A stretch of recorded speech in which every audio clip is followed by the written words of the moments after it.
Here are the top 5 self-defense moves you need to know.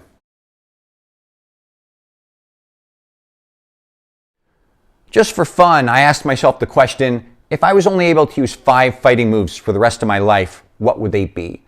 And at first it just seemed like this fun exercise.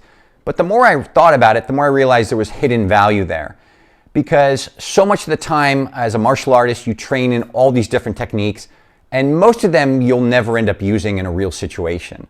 So if you can strip away all those non-essential techniques and focus your training on those techniques that you're almost guaranteed to use again and again and again, that will make your training that much more effective. Here are the 5 moves that I came up with. The first is the jab.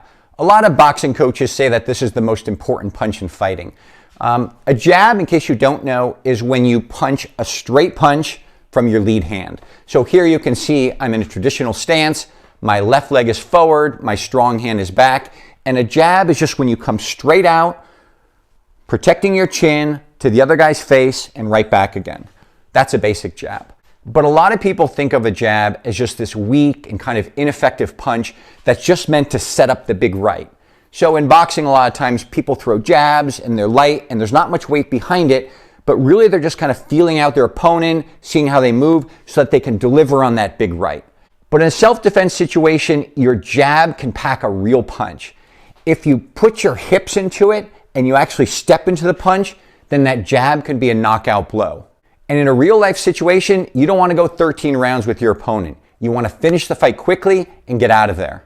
So when you jab on the street, instead of just using your arm and making it a light punch, really rotate your hips and step into that punch, and you use the whole side of your body to put as much power as you can behind it. And the other thing to know about a jab is that it gives you excellent reach. If you're fighting in a normal stance, you can see how far I go. But if I really extend my body and really twist my hips, I've got excellent reach when that jab finally hits the target. So you don't have to keep it in tight like this. You can really step forward and get a great reach. So from here, that's a simple jab, but I want you to really step into it like that.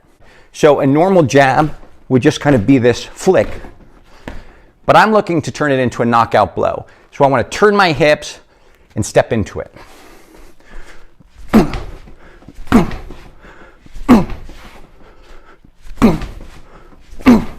The second move is an advancing cross.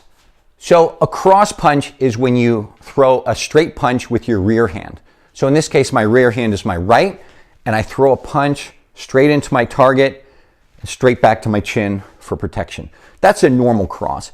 And you can see if I'm back here that I really twist my hips into it, I push off the ground, I turn my foot, right? That's how I get power. But an advancing cross is when I'm out of range of my opponent and then I shoot in and hit them like that. The whole point of that is I'm not just getting the body rotation from my regular cross, but I'm putting that momentum of throwing myself forward. So it adds extra power. So from here, like that. And to make this work, I just have to hit the target before my front foot lands, so that all of my body weight moving forward is going into his face and not into the ground. So from here, I'm out of range, I come forward like that. Boom. Right? Just like that. Boom.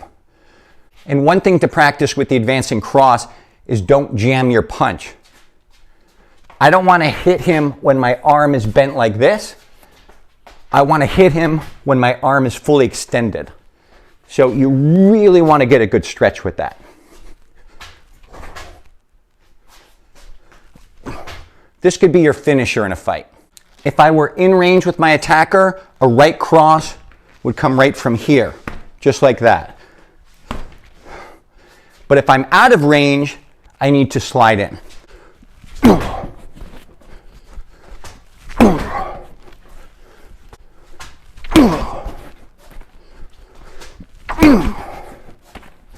The third move is a head block. In martial arts, you learn all kinds of different blocks, rising blocks and side blocks and all kinds of different things. The problem is that in a real fight, it's very difficult to anticipate where a punch is going to go. So I might see that a guy is throwing a right at my head, so it's coming over here. but I don't know if it's going to be a straight down the middle. I don't know if it's going to be a hook. I don't know if it's going to be an overhead. I don't know if it's going to be a haymaker. And if I misjudge my block, it can go right through and hit me in the face. So if I think it's a hook and I block out here, it might go right down the middle and clock my nose. And if I think it's in the middle and I try to parry it, it might go around and hit me on the side of the head. So rather than try and guess where the punch is coming from, I'd rather just protect the target that I know it's going to be. I know he's aiming for my head.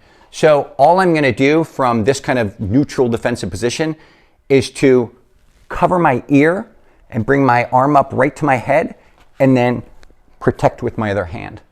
That's all I do. I don't know if he's going for my nose or my chin or my ear or my jaw, but all I want to do is in that instant I see the punch coming, I just want to cover. That's it. If he hits my arm, if he hits the top of my head, it's not going to knock me out.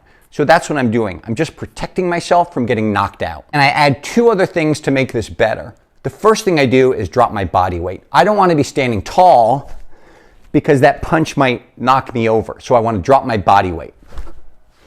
And the other thing I want to do is move into my opponent. You might think this is counterintuitive, right? You might think, oh, you should move away from the guy. But he's aiming all of his force to connect with me at a certain distance. And so if I stay here or even move back a little, I'm probably going to get hit with the full force of that blow. And even though I'm covering myself, it's still gonna hit me pretty hard. But if I move inside of his throw, then I rob it of all its power. If it's a straight and I jam it, or if it's a hook and I get inside, either way I'm stripping it of its power. So from here, what I'm gonna do, when I block, I'm gonna drop my body weight and I'm also gonna move inside and I'm gonna present him with my elbow. So it looks like this.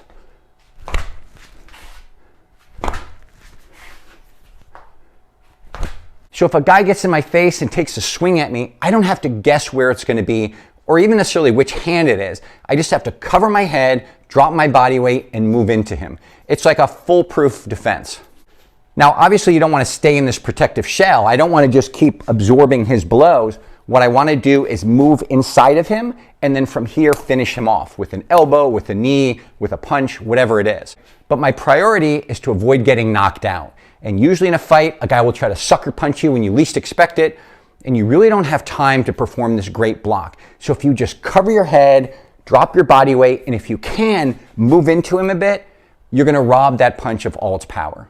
A guy throws a swing at me, I don't know exactly where it's going, I don't wanna guess, I just wanna cover, drop my weight, and crash into him.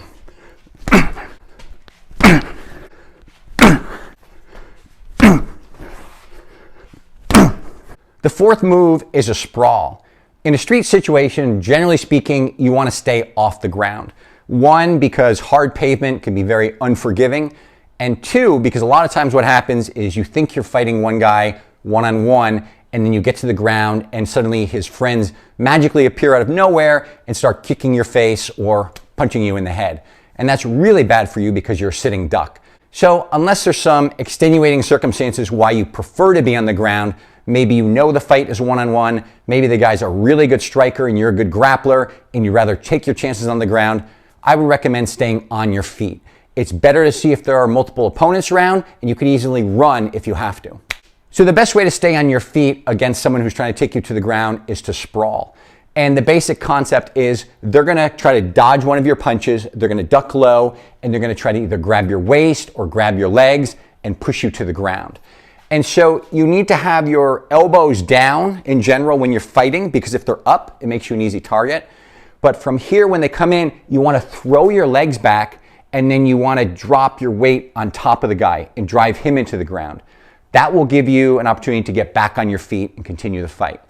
So you just have to remember the vulnerable targets are your hips and your knees. That's what he's going for. So when he goes low, you throw them out of the way and you drop your weight into him and you push his momentum into the ground. The UFC fighter Chuck Liddell kind of embodied the idea of sprawl and brawl. He was a good submissions guy, but he was a really good striker and he had long reach. He was 6'3" maybe. And so he wanted to stay on his feet as much as possible. So he would throw punches, and anytime someone tried to shoot in on him and take him to the ground, he would sprawl and get back on his feet because he played to his strengths. And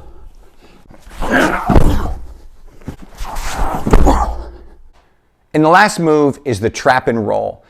Sometimes, like it or not, you're going to get taken to the ground. Maybe because the guy's a good grappler, or maybe because there's more than one opponent. In any case, you want to get off the ground as quickly as possible. And it can be very scary if you're stuck on the bottom and a guy's on top of you getting ready to rain down punches. So the best technique you need to know is something called the trap and roll.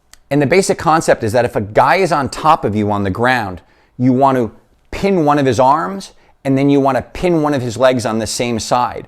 And then you buck your hips and roll him over. You're essentially creating a table with only two legs. If he's got four legs, so he's got, two knees touching the ground and two hands touching the ground, he's going to be very stable. And even if you trap just one of his legs or one of his arms, he's still got 3 points touching the ground and he's still stable. It's hard to get him off of you. What you need to do is turn your opponent into a table with two legs.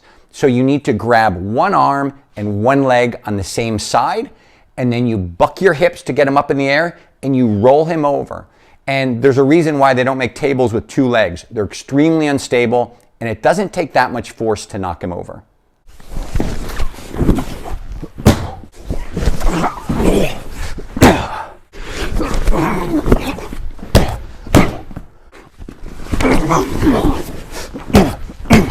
So there you have what I consider to be my top 5 essential fighting moves. It's obviously going to be a little different for everybody, and there's obviously more moves that I practice that can definitely come up in situations. But as an exercise, it's really helpful to think about, because it really forces you to think about, wow, if I can only use a few moves for the rest of my life, what would I focus on? And that's really going to affect your training. You really want to spend most of your training focused on the moves you're going to use most often.